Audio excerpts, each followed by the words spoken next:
Thank you all, and thank you to Ed for the invitation. It's a great honor. It's a great pleasure to be here.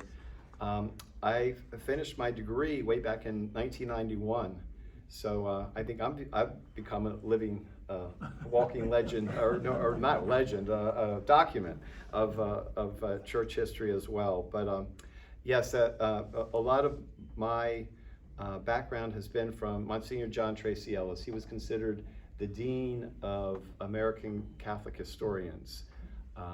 He died in the 90s. He stopped teaching in his 80s. So, but he a great man, a great teacher, and someone who made history a story. You know, sometimes history is just so boring because people do just dates and blah blah blah. But Monsignor made it really alive by telling all kinds of stories about different people. So what I'd like to do tonight, I mean, it's a big topic if you talk about the Catholic Church in the United States. So I'm just going to try to do like a drive-by, have you. And I have my notes and I have a handout. I would like to do the handout at the end so I can ask you questions and see if you can answer them. If I give you the handout, and I know now you know the answers, so that would not be any fun. But if you want the handouts, then it will ruin some of the fun. But that's okay. You tell me. You want to follow along in the handout? All type A personalities. Yeah. Oh yes. Yeah, wait till the end. You sure? Sure. Okay. Okay, I'm going to put them here then. So at the end. Just her and I can look at it. There you go. Okay. Oh, sure. You want one? So what I'd like to do is just start with a comment from him, Monsignor Ellis. He said that when you talk about the American Catholic Church and the history of the church, what you find is one of the remarkable characteristics is the Catholic Church in the United States, he said, is the most representative local church in the universal church. So that, for him, it's a microcosm of the Catholic Church. So if you look at the church in the United States, we have Irish Catholics, Irish American Catholics. We have Italian American Catholics. We have German American Catholics. And I can go down the list, right? So it is representative because it is the face of the universal church in a way that most other churches cannot do. Although that's changing, as you know, because of the mobility that has become so much a part of our lives and the lives of so many over the past at least 50 years. But at this point, still, the American church is the most representative church in the universal church, which I think is a really great statement. I would like to do this in just a couple of themes. The first would be beginnings, and to talk about growth. The second would be how that growth came about and what it meant for us as a community, and then some successes, assimilation, education, social services, and then also some of the failures, or at least the challenges that have faced the church throughout the time. And some of that was slavery and the Catholic Church's relationship with Black Americans, and then also the role of women in the church has always been a challenge. And then finally, we cannot avoid some of the scandals that have taken place that have been associated with the church, okay? So we want to be pretty transparent as well, okay? So we're going to deal with the colonial church. And what I mean by that is the 13 original colonies and states. As you know, if you've been to Florida, St. Augustine, Florida, has one of the oldest churches in the entire country. You can do the same in New Mexico, and obviously in California with all of the Franciscan foundations that have taken place in California. But we're going to limit ourselves tonight just to the 13 original states in the colonies. Fair enough? Mm-hmm. Okay. 1790. big year. But I want to go back one century before that, just to tell you about a beginning. 1632, 2 ships left England. Anybody know what the names of those 2 ships were? No? That's okay. The first was called the Ark, and the second was called the Dove. So the Ark and the Dove left England. Lord Baltimore had been given a huge plot of land in the New World, and that became known as Maryland. Mary, after the Queen or after the Blessed Mother? Blessed Mother. So Maryland was named after the Blessed Mother, and the Ark and the Dove came to this new place that was to be called Maryland. And it was predominantly Catholics on board, but there were others as well. And what was so revolutionary about this voyage was they put together a charter. They called it a covenant, and they all signed it. And it guaranteed religious freedom to anyone who believes in Jesus Christ. That was not the case anywhere. That's why people were leaving all the different lands. So you had in England, there was the Church of England, but there wasn't much tolerance outside of that. If you were in France, if you were in Switzerland, if you were in Germany, there was a national religion.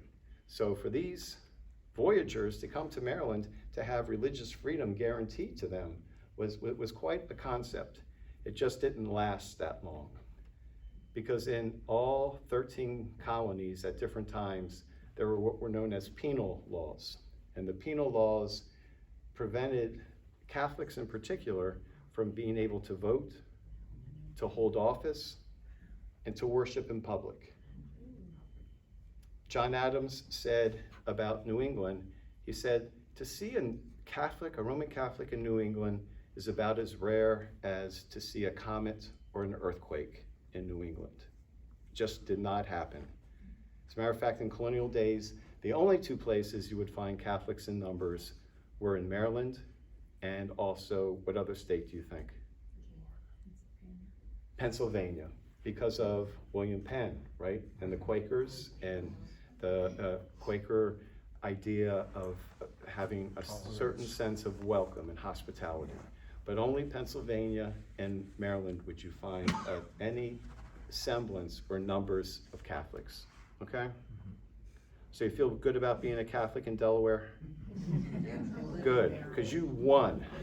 It took you a while, but you won. So 1790 comes about. And 1790 is important because it's the first census that was ever taken in the United States. George Washington was president, just had the Constitution, everything was beginning to start. We have the beginnings of our nation. How many people do you think were counted in that first census? 1790, 13 states. 100,000. 4 million. Million. It was about 4 million people lived. What do you think was the largest state, population-wise? Virginia. You are so smart. I don't even know why I prepared this. Virginia? Virginia was the largest of the states population-wise, but the largest city was Philadelphia. At this time, it was Philadelphia. Yes. Okay, so you have at least a little sense of what was going on about that. Of those 4 million, how many do you think were Roman Catholics? 100,000? 10,000. 4. 12,000. 150. About 30 to 35,000. So not a huge total in the population. What was the populace? The populace was about 4 million. No, the top religion. I mean, if it wasn't Catholic, It would have been one of the Protestant denominations. Okay. So Anglican or probably Anglican or, yeah, or and Episcopalian, kind of the combination. What is my thought? I can look that up. I'll get it to Ed. Because I don't, but it was definitely a Protestant country.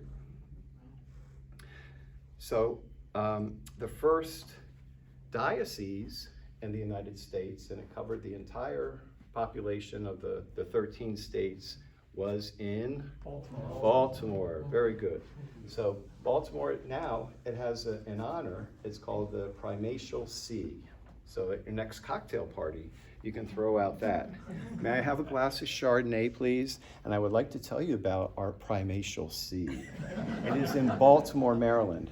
And our first bishop was John Carroll. John Carroll. The Carroll family was a very prominent family in Maryland.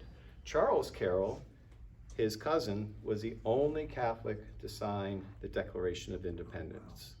And he was also one of 2 Catholics to be at the Continental Congress. A Pennsylvanian named Tom Fitzsimmons was the other Catholic to be represented. Just to give you a sense of the Catholics have come so far, but at the very beginning, it was a minor religion. We were a minor community. There were only about 25 priests in the entire continental community. Almost all of them were Jesuits. Because of the new nation and because of this democracy and this try of democracy, it was all somewhat new what was happening here in our country. Rome allowed all the priests, the 25 priests, to vote for the first bishop. And they overwhelmingly voted for John Carroll. 2 did not, and I don't know their names. But he did, and he exacted revenge on both of them. No, that did not happen. John Carroll wanted the American Catholics to be assimilated and to be part of things. So one of the things he did in Baltimore is he asked the same architect who did the Capitol to be the architect who would do the first cathedral. Do you know who that was? Latrobe. Henry Latrobe. So Henry Latrobe was the architect for the U.S. Capitol, and he also was the architect for the Cathedral of the Assumption in Baltimore, which is now a basilica. It became too small, and there's a separate cathedral in Baltimore that is a little bit bigger for the celebrations for the Primatial See. You're going to hear me say that a couple more times because I want you to get comfortable with it to throw it out at your next cocktail party.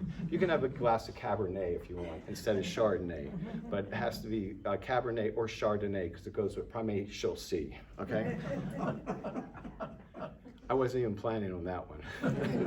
That didn't go, that's not a really good one, so sorry about that. And if we go to the beginnings, I also want to mention, people as we go along. One of the most important people, along with John Carroll in the early days, the early years, was Elizabeth Ann Seton. She was a convert. She grew up in New York. She grew up Anglican, and she converted to Catholicism. She was a mother, and she has a designation, the honor of being the first native-born American saint. She was an educator, but she was also a healer. So she's credited with founding a group of religious women, of teaching, but also of hospital work. And that is going to be so important in the history of the American Catholic Church when it comes to the role of women, especially women religious, who would take the lead in so many ways, but especially in the areas of education and healthcare. So if you go and think about hospitals, you have the Mercy Sisters, you have the Daughters of Charity, you have a whole group of women religious who developed healthcare systems that went throughout the country, and the same can be told of education, especially primary education and high schools. How many of you were educated by sisters when you went through grade school? We had the Holy Cross sisters. Felician? Anybody have Sisters of St. Joseph? Yes. Anybody have the IHMs? You know what that stands for, right? Immaculate Heart of Mary, but those who didn't like them say, I hate men. I'm not making this stuff up, people. Come on, work with me. So that's just kind of to set the stage. So what's going to happen between 1790 and 1890 is an explosion. It's going to be a complete explosion. By 1890, American Catholics will be the largest single denomination in the country. And that has continued to this day. So the census of 1890, I gotta get my glasses, I got them right here. Sorry, I thought I was gonna be able to do it without it. The census in 1890 is that there were 63, going from 4 to 63 million Americans. And Catholics were about 10 million of that, and the largest. Protestants in general were still larger than Catholics, but American Catholics were the largest single denomination. And as I said, that continues to this day. In the 1950s, American Catholics became the single largest denomination in Congress. And that continues to this day. And for the first time, Catholics are the dominant religion denomination of the Supreme Court. Of the 9 justices, 6 are Roman Catholic. That's never happened before. So just to give you just a sense of what happened in a relatively short period of time. So the big change, and this is not going to come as a surprise to anyone, was immigration. It started around 1820, but it really began to take form in the 1840s. And in the 1840s, there were things that happened in Europe. Obviously, in Ireland was the big area. There was the potato famine, and more than 1 million Irish died, and another 1 million left Ireland, and more than 1 million, but about 1 million, over 1 million, came to the United States. They were almost all single. They were young. Their families sent them here to have a future and a life because it wasn't happening in Ireland. And that's all they had. They had their fare to get here, and then they got off at New York. They got off at Philadelphia. They got off at Boston. They got off at Baltimore, and they had no place else to go. So that's why so much of the early immigration Irish was on the East Coast and the major cities of the East Coast because of that. So many came that it became problematic in different ways. You've seen the signs, especially in New York and Philadelphia, that said, Irish need not apply. The great thing for the Irish is they spoke the language, and that's not going to be true of everybody. So they had that advantage of assimilating in a way that was a little bit easier than some of the other groups. And because of the numbers that came, and almost all of them were Catholic, many foreign-born Irish priests also came. And what happened in the 1800s is the episcopacy, the bishops, were dominated by the Irish. Some of them had never even been here before. So John England, who's the first bishop of Charleston, was born in Ireland. He was named a bishop, and he came over and he saw Charleston for the first time. And that was not unusual. So the Irish were the first. So they led the way. But it was not to be the last group. The largest group, anybody want to hazard a guess as to the largest group? Germans. The Germans, Harry's right, it's Germans, but those of you who said Italians, give me a minute, because you're right too. You are, but in a different way. So the Germans were the largest group because they came and stayed. So the Germans came starting in the 1840s, but towards the end, and then we had the Civil War. So it was more the 1880s, and then there was the German onslaught, and they came as families, but they came with money. And what they wanted is they wanted land. So they didn't stay, some did, but the majority, they didn't stay in New York or Boston or Philadelphia. They went out towards the west, and they formed what is known as the German Triangle. 3 cities.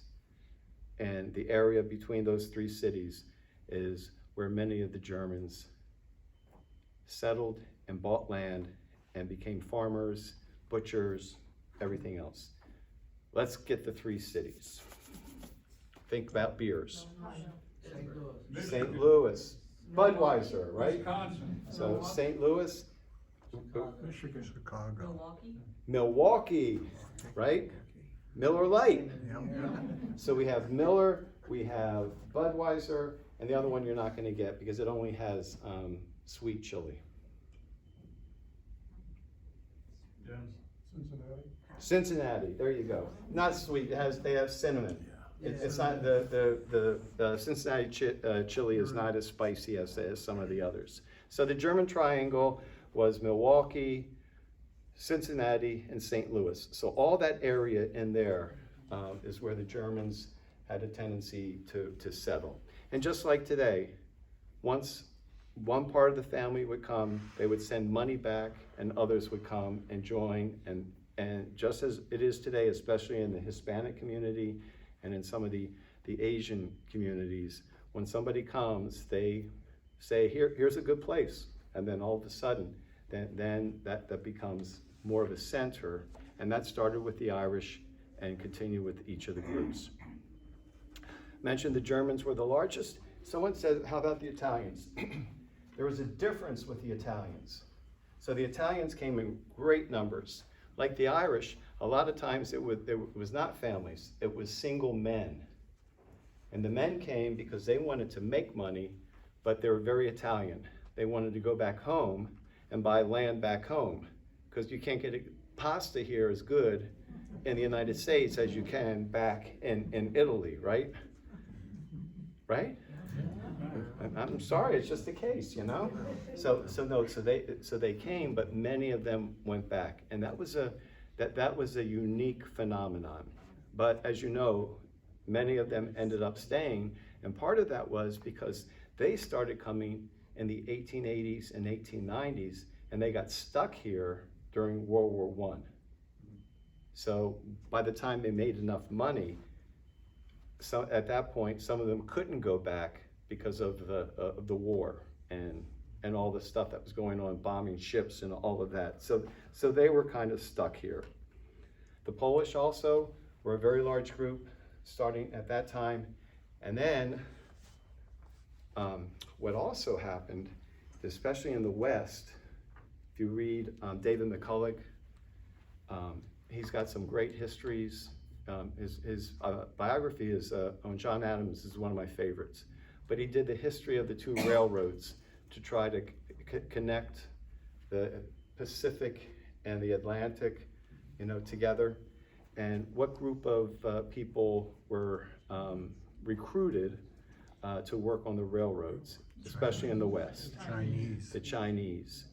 And all the groups were discriminated against. The Irish, they were called mix, right? Because of McNamara, McCarthy, blah, blah, blah, they were mixed. The Italians were called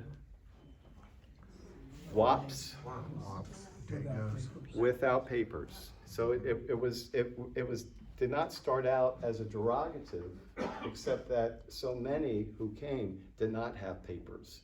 So the Italians became known as without papers, WAPs. And then the Polish were the Polacks, right? And I don't know the origin of the reason for that, although I spent 8 years in Camden, New Jersey.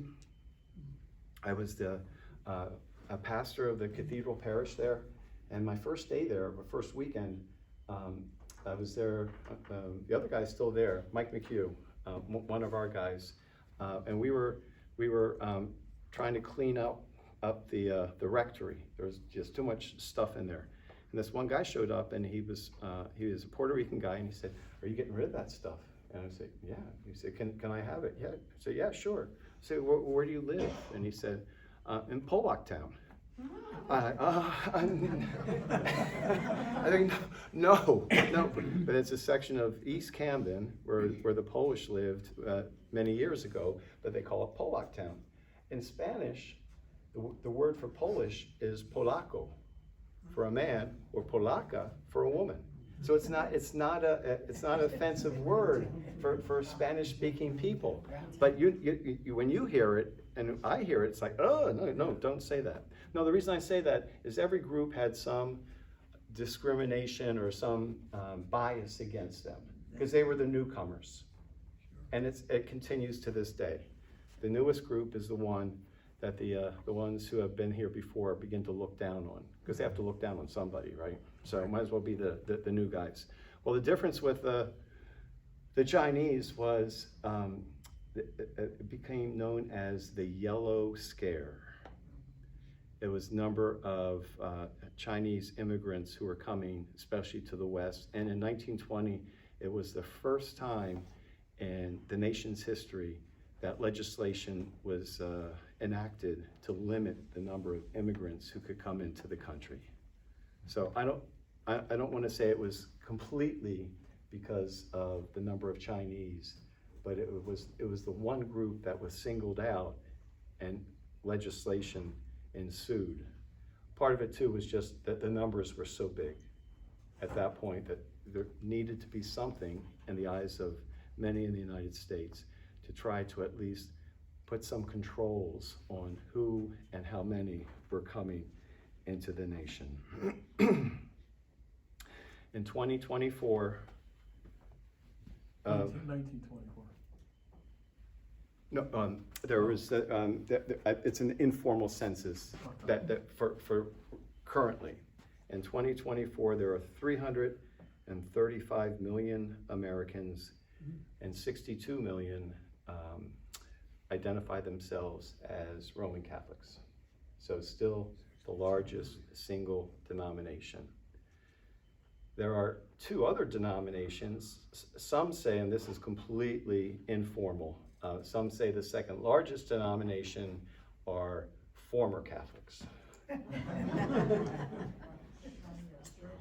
But they're about a third of the population now consider themselves as nuns or nunners. Right. You've heard of that? Mm-hmm. And that's not religious women.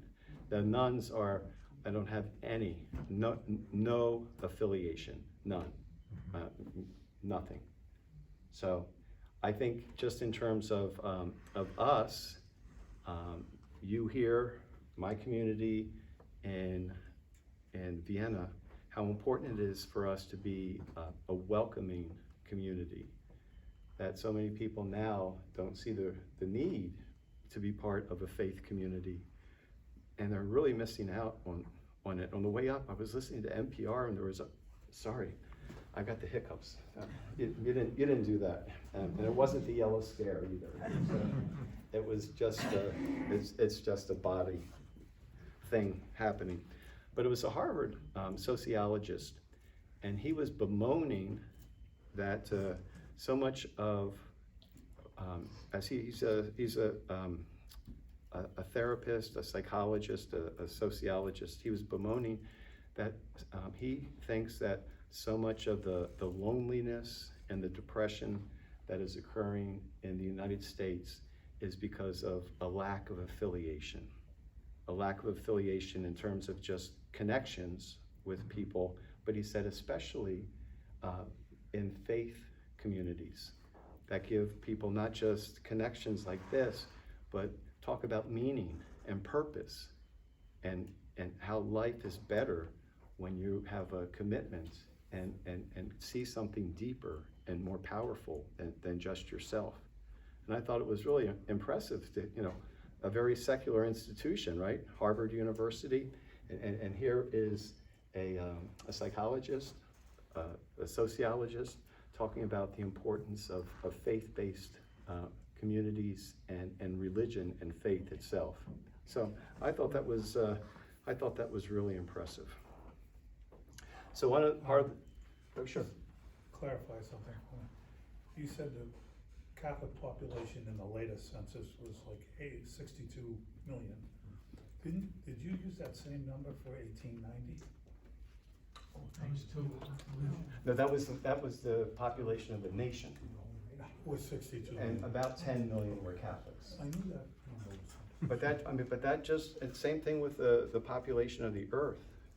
You know, in 100, not even 100 years, well, just over 100 years, from 63 million to 335 million. And I remember, I forget what the year was, I remember when the population of the earth went over 1 billion. Do you remember that? Yes. It was like, oh, that's pretty cool. Now it's over 7 billion. You said, over 8? It's 8 billion now. It is? Oh, thank you. I gotta get my facts right. But it's over 7, right? But it's 8, 8 billion. So it just shows what does take place. So part of the history of our community is that of growth, assimilation. And that assimilation became difficult at times. As I mentioned, each group had to do its own assimilating. A lot of times was language. So the Germans in particular, they were very strong because they were very, very much businessmen and business families, business women. So they would tell their children, you have to learn English because you count your dollars in English. But when you pray in German. So they tried to preserve their customs, their language, their way of life, and some of the others as well. What also happened though was because of the growth and because of the number of Catholics, there were different movements that developed. In the 1840s, there was the nativists. You ever heard of the nativists? The nativists were a group who were trying to limit, it didn't take off until 1920, try to get legislation limiting the number of foreigners who could come into the country, especially Catholics. So there were nativist movements in some of the big cities, Philadelphia in particular. And Philadelphia took a particular form. The public schools in the 1800s taught religion. So separation of church and state, but in the public schools there was Bible reading. And the Bible was the King James Version. So the bishops of the United States wanted the Catholic children to be able to read the Bible, but they wanted them to read the Douay version of the Bible, which was the Catholic translation. And this caused a big stir. As a matter of fact, in the 1840s, there were the Bible riots in Philadelphia. And they occurred over 3 nights, and 3 churches were burned to the ground. It was St. Augustine, which is rebuilt. That was at the base of the Ben Franklin Bridge. You ever been over the Ben Franklin Bridge? If you go right under it, there is St. Augustine Church. That was burnt. St. Michael's, which was downtown, and there St. Augustine, St. Michael's, and there was a 3rd church, but they were burnt, and it was all because of this notion that Catholics did not like the Bible and did not read the Bible, so they were not real Christians. But the bishops were just trying to make sure that the Catholic tradition was honored. So what happened was, in our nation, that's when the Catholic school system began. The 2nd largest school system in the country, still to this day. We built a series of schools that can be rivaled by, once again, nothing other than the state. One of the bishops, Bishop John Hughes, he was the Bishop of New York during this time, and he called the Irish out to protect the churches so that there would be no burning of churches in New York. But he also then said, we've got to do something that makes us part of this nation, but also honors us as a church and as a community. So his motto was, the school before the church. If we establish a parish, you build the school first, and then you build the church. And that was not shared by everyone, but it really made the statement that Catholic schools were to become something very important in the United States for the Catholic community. And to this day, it's still the case. In 1960, there were almost 200,000 religious women in the United States. The majority of them were teaching in schools or working in hospitals or healthcare. So schools in particular became a huge part of our tradition. I mentioned the role of religious women. I would like to extend that. I've worked in, just like Ed, we've worked in schools, high schools, we've worked in parishes. The work of the church is done by women. And I'm not trying to put men down, but when it comes to any parish community you go, first person to greet you most likely is going to be a woman. DREs, most likely women. Teachers in grade schools, most likely women, or at least the majority. So women have done the work of the church since the very beginning, and religious women in particular have been vital in the areas of education and healthcare to be the face of the Catholic Church in the United States. So we owe a lot to religious women and their and what they have done. It's only been about 20 years or so that there have been, probably 30 now, I would say, that there's been a second collection each year, and it goes to retirement for religious, but it was started because of the disservice that was done to the religious women, because for so often there was no salary.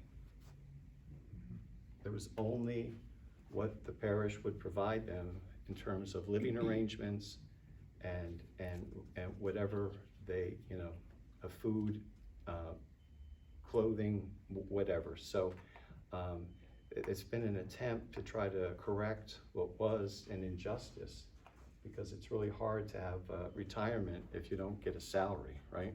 Right. So many of them had dowries or things like that to help, but it definitely an injustice that we've tried to correct.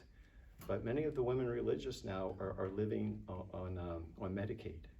So they go into housing or assisted care places, and sometimes with three other people in a room, et cetera, et cetera. So it has not been one of the highlights in terms of compensation and fairness for hard work and work that has been very well done. Got any questions? Any comments? Anything? You guys bored? No. You sure? Yeah. You want Ed to come up and finish? You're okay? Okay. Oh, I'm sorry. I don't know if you're going to cover this later, but I would love to hear your thoughts. You were talking about like the Catholicism being the pluralistic Christian group, but with the rise of evangelical culture and / Baptist, depending on how you look at it, I'd love to hear your thoughts on whether you think that'll like overtake Catholicism numbers, or in political power, or what you feel about that. I don't know if you're going to cover that later. I could I mean, I could try to say something about that a little bit later. That's okay. Yeah, sure. Yeah. Okay. I guess I kind of, in talking about religious women, I wanted you to understand, obviously, the importance of religious women in terms of the care of the Catholic community, but also just from my end and from many people's end, that there has been a failure to appreciate that on some different levels. And so that I would see it as a mixed blessing.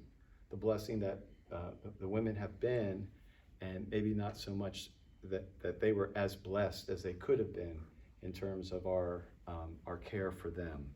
But it is improving. One of the other areas, and this comes up so often, is just the question of slavery and the church's relationship with the black community and black Catholics. To this day, the black population, only about 2% are Roman Catholic. So many reasons for that, but I think we, should at least look at that and say, wow, because it's the largest denomination, but so few black Americans have chosen the Catholic Church. The Catholic Church, in terms of slavery, has a history like everybody else. So some places, like for example, the penal laws that existed at the very beginning, they existed in Maryland at times. So when the Jesuits came to the United States, and John Carroll was very keen on education, so the first school for boys is now Georgetown University. It was Georgetown Academy. It was staffed by the Jesuits, but once again, there were penal laws in place so that the Jesuits could not be paid. But what happened was they owned slaves. So slaves worked their properties, and part of the property was growing crops and whatnot to help pay for the expenses of the Jesuit community. Georgetown has done a whole study to try to find the relatives of those slaves who might be around, and they've set up scholarship and other areas to try to come up with some fair compensation for the relatives who have been that. Georgetown Visitation, the second girls' school in the United States, is staffed by the Visitation Sisters. They're also a very Salesian community. They were founded by Francis de Sales and Jane de Chantal. They've done the same thing. They've done a pretty exhaustive search to see if they can also find the relatives of those who served them as slaves and tried to come up with some type of compensation. Now I say this just because the Catholic community was like as divided as the rest of America when it came time with the Civil War and the issue of slavery. I mentioned John England. He was the first Bishop of Charleston. He became Bishop of Charleston in 1820. So the first diocese was Baltimore in 1790. In 1808, 4 other dioceses were established. I bet you can, they're all east, well 3 are east. I bet you can guess them. Boston, New York, Philadelphia. Covington. Almost, it's going to make no sense to you because it's not even a diocese anymore. It was Bardstown, Kentucky.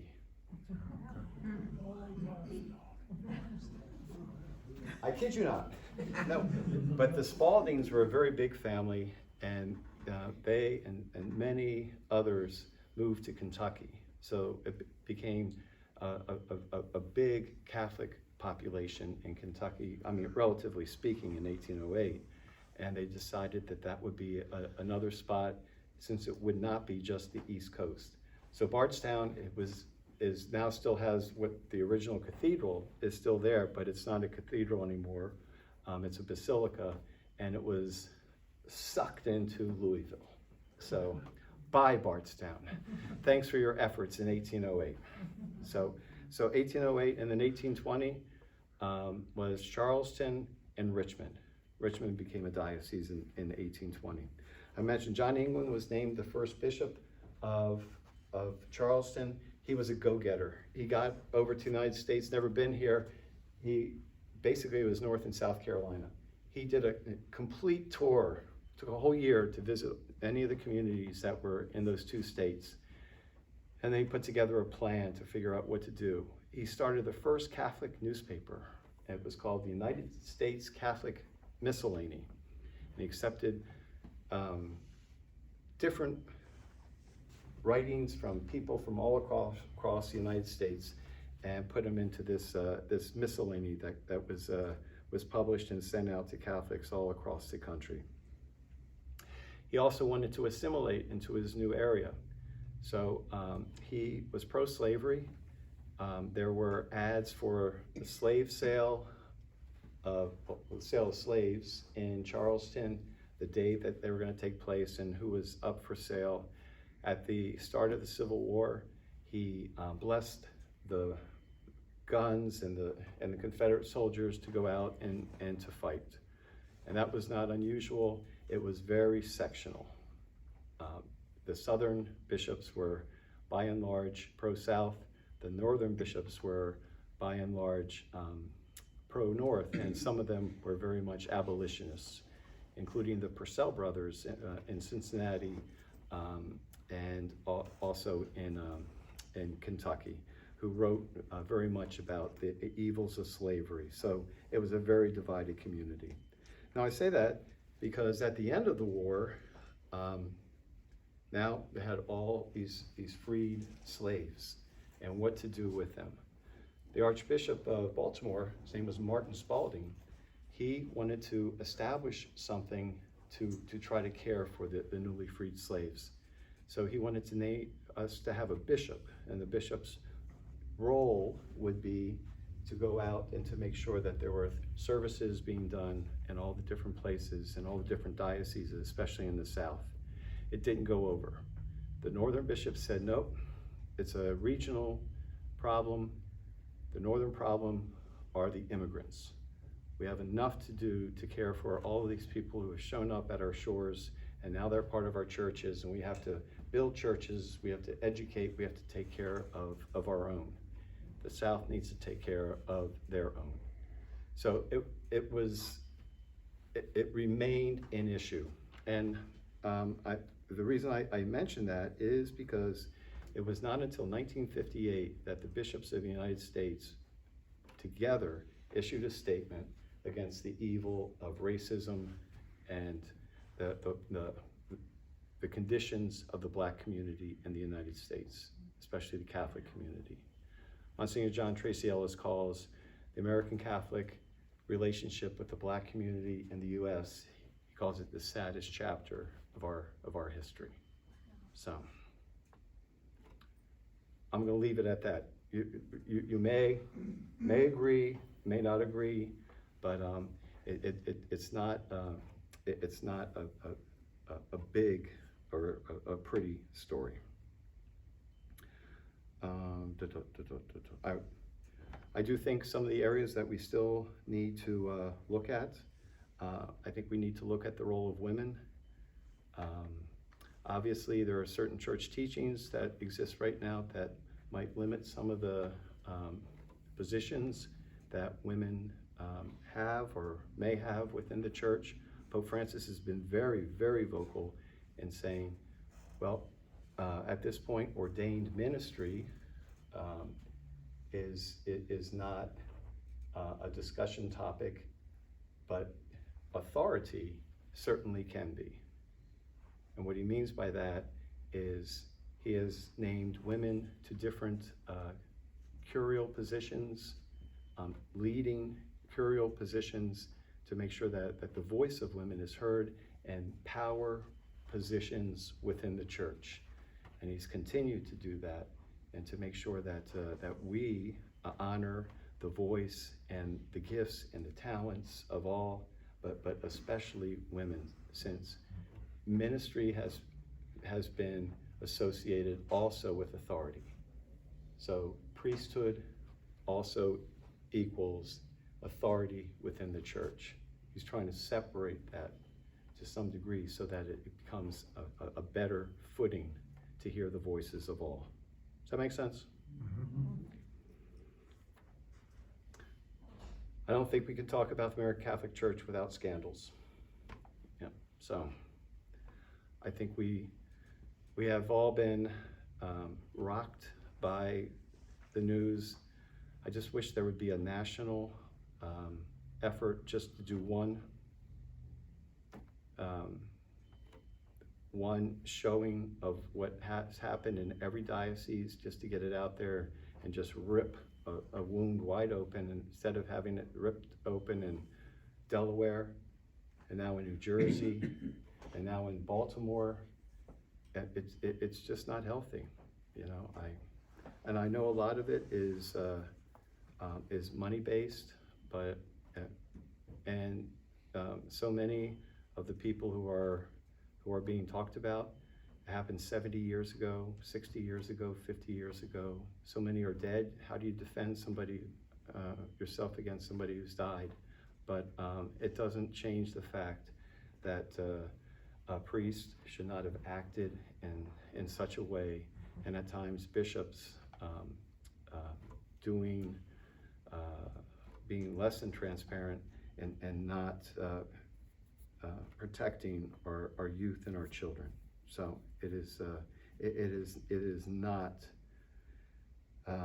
it's not acceptable, and I would say that part of the reason why there are some nunners out there, because of what they see as reprehensible behavior and just not dealt with effectively. So can I let it go at that? Yeah. In 2018, we started having listening sessions at our parish, and it was really good. We people were just very honest. They felt good that we could at least talk about it and be together. We put together a petition and sent it to representatives in Congress, and we tried to do different things to do something, to be proactive, and also to the bishops. We sent it to the bishops as well. So it's just, it really is a sad chapter. All right. You all have anything on that? That's my Virginia coming out. You guys have anything?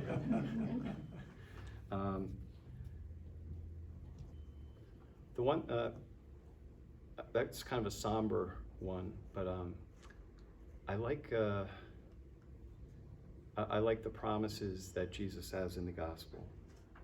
He has the promise that comes to us from John, that John 3, that Jesus came into the world not to condemn the world, but that the world might have life through him. In John 6, I didn't come down to do my own will, but the will of my Father. And it is the will of my Father that I should not lose anything that he has given me, but raise it up on the last day. And John 11 says that same thing. So if we have any apprehension about what's going to happen to us at the hour of death or at the time of death, I think we have a very clear message from the Lord that says that God wants to be with us forever and wants us to be with God forever. St. Paul says, God cannot be untrue to himself, cannot be unfaithful. God's made his stance, and the stance is that he will love us forever. We can't change that. We've had scandals, but we can't change the fact that God is always going to love you. Well, and here's the most stupid thing that people say. Well, if God knew what I had done, he would not love me. Duh. If he knew what I did, he would not love me. No, get over yourself. You can't stop God from loving you. You can't do anything. That's the good news. And then the two other promises Jesus gives us. And people can say, some of the televangelists will tell you, God wants you to be rich. God wants you to be happy. God wants you to be beautiful. God wants you to be well-dressed. I don't see that in the scriptures. God wants to be with us forever. God promises to be with us all the moments of our life. Jesus says, I'll be with you until the end of time. And then Jesus also promises us the cross. So those are the promises. St. Francis de Sales says, don't ask for the cross. It's going to find you. So, yep, if it's not with you today, then you just be grateful for a good day. But you're going to have a cross in there a lot. And some people get heavier crosses than others, but the cross is there for us. So those are the promises. I don't know about the evangelist, part of it. Obviously, it's a rising power, a rising force in our nation's politics for sure. Even in the Catholic Church, Many of the bishops who don't like Pope Francis have turned to a more evangelist way, and many of them have chosen their hero to be Donald Trump. This is not Matt Hilliard speaking. This just goes. You can read many different people talking about, and it's not all the bishops, but there's a whole cadre of bishops who think that Pope Francis has sold us out, which I just don't understand. But he is a very pastoral pope. He's not changed any teaching. He's not changed any major teaching. He was asked very early on during his pontificate, why don't you speak about social issues? Why don't you talk about abortion? Why don't you talk about gay marriage? Why don't you talk about premarital sex? He said, everybody knows what we say about that. Nobody knows that we say about mercy and compassion and tenderness and love. That's the message that people need to hear from the Catholic Church. So he hasn't changed any teaching. He's changed his approach in terms of things. As a matter of fact, when abortions come up, he said we're not changing the teaching. Everybody got all upset when he said you can bless gay people. He's Hispanic. I spent 8 years in Camden, New Jersey. I would give communion, then whoever it was, man, woman, grandmother, grandfather, bendición, blessing, bless me. And that's what, after Mass, people didn't come up and say, hey, Father, nice homily, bendición. That's all you did. I spent my entire Sunday blessing. My hand was just like, okay. So you bless people. It's like, what? Oh my God. Sometimes these things drive me crazy. That here's a guy who wants us to be the faith. Remember his first thing was to have a year of mercy. He said, God is mercy. God doesn't show mercy. God is mercy. And Christ is the face of God's mercy. That's beautiful. But that's our teaching. Yeah, we teach about those other things as well. But when was the last time that you heard a pope talk more about mercy, compassion, love, and less about abortion and premarital sex? I don't think anybody here is having abortions. And that's what happens. We have some of our priests, they say, why is Father talking about abortions? We're all in our 70s and 80s. None of us are having abortions. So if I got too political, I didn't mean it that way. But I wanted us to at least hear some of that. But I do think that the question about evangelism is to watch and to see.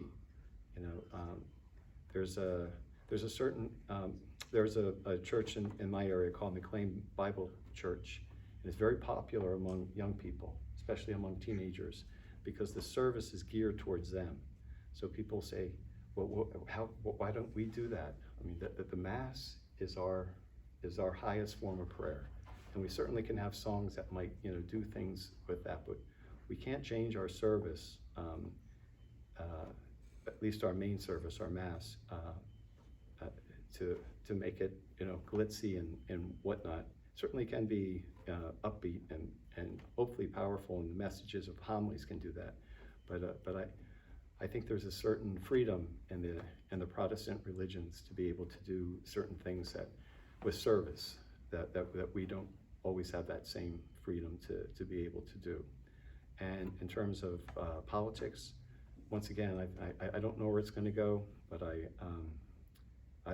there certainly is a rise in the evangelical movement. So we'll have to see. I'm not a forecaster, but it's a good question.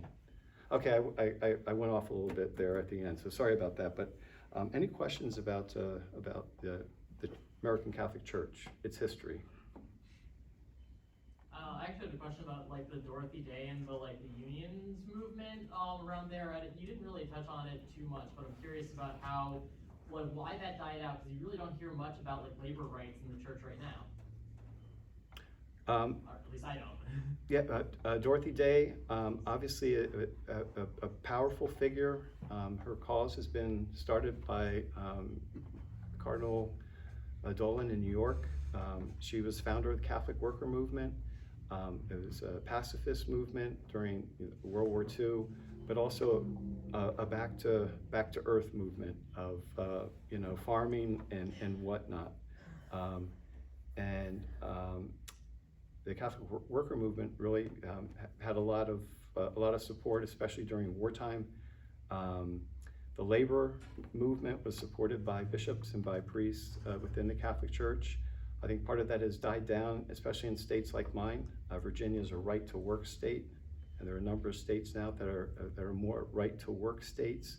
So I think that there probably needs to be more of a concerted effort. I mean, Starbucks is trying to unionize and some other places, but it doesn't have, you're right, it doesn't have the same voice and the same support as it has had in the past. Yeah. But thanks for bringing up Dorothy Day. She's a great figure. You know, the way you ended, just kind of talking about all the shortcomings of the Catholic Church, and I'm a convert, but I look at the Catholic Church, and it's been consistent in its activity of what you started with. Education, moral values, and if there's anything that we need, it's those two things as a society. And we don't want to sweep our problems of the past under the carpet, but we also need to recognize that we've been at the forefront of bringing moral values to society from the very beginning. Going back to changing Rome from a really difficult society. And you talk about blacks. In World War I, it was the Knights of Columbus who had set up places for the doughboys to relax, and there was no segregation in those places for games and drinking, and it was open to anybody of any race, any religion. Thanks. And I was in no way. I mean, I just, you know, I think in our society it's so much I got you, and we tend to focus on I got you instead of the whole picture. Okay, and I was not in any way trying to downplay the role the church has had. I think we've been, as I said, we've been leaders for the second largest social agency in the United States, and have been, with hospitals and schools that systems that no one else can rival except the government. But I don't think we should not talk about some of the blemishes that are there that we need to work on. That's all. My question on Bardstown, was that chosen because Louisville was French? I don't think so. I don't think Louisville was as big a city as at that time. Yeah, and I think because the Catholic community had okay. Gone to Bardstown in bigger numbers. I think that was the only reason for it. Father, are there any hard numbers or data on the actual decline in Catholic membership since all the abuse occurred, came to the forefront? I don't know any national ones. I think you can look to certain dioceses. Boston in particular has been really affected by, I think partly the abuse, but just like all the big cities in the Northeast, The number of Catholics going to church in Boston is significantly down. The Archdiocese of Baltimore, I think partly because of the settlement that they've come to, they're combining churches. They're going down to I think it's under 40 parishes in the entire Archdiocese, which is I was really surprised by that. But that's the same thing is happening. Well, same thing is happening, but with you all in the Diocese of Wilmington, in Philadelphia. So I don't know the numbers, but I do think it's very evident, especially in the Northeast. Compounded by the COVID situation too, we see the lost Yep. parishioners. So I wouldn't put it all on Right, the abuse, but yes, but I think there are different reasons or different you know. Yeah, I was just gonna say, things for it. no, there's decline just because of what you're talking about with the, people say, oh, the abuse thing, you know. But also people, I noticed like, something I read, like, they call themselves Catholics, but they don't attend mass. A lot of them are not attending mass anymore. And that's part of it too, right? Sure, And sure. any idea why, like, people used to go to mass and now they don't? It's, you know, I think there've been attempts, you know, different studies to look at. We're about 50 years behind Western Europe, you know, and people have kind of looked at that and said that, you know, it's what happened in Italy and France, and if you go to churches there, many of them, Germany, many of them have older people, but not a lot of younger people who are going to mass. Some people just call it the secularization of That's what I'm thinking. the world. Yeah, that's what I'm thinking. So but I will say, you know, the diocese I live in, Arlington Diocese, the churches are full. The schools are full. And I don't know the phenomenon. I think that there's, especially in places that are doing well, there seems to be a more conservative approach in terms of what people are looking for. There was the whole rise in younger people going to the Latin Mass when that was at its high point. And there's especially among some of the younger clergy, there's a certain amount of piety that people talk about, that there's less emphasis on action in the world and more on private prayer, you know, adoration, different devotions and But you say things like that. some of them are doing better than others.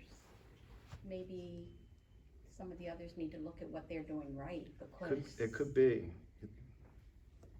it's a problem. Yeah, I think the best thing we can do is just be our very selves, you know, and talk about how important the church is, how important God is, and how like our Protestant brothers and sisters have very easy about talking about what Jesus has done for them in their lives, and their relationship with Christ and how important that is. That's just not us. We're more doers. You know, we get out there and we say, yeah, I'm gonna go feed the poor. I'm gonna go do this. I'm gonna go do that. That's how I express my love for Jesus. But I think we can be a little bit more free and just talking about the importance of Christ in our lives. More witness. You know. I think I overstayed my time. Sorry. You have to take a test, yeah. Oh yeah, take a test. Yeah.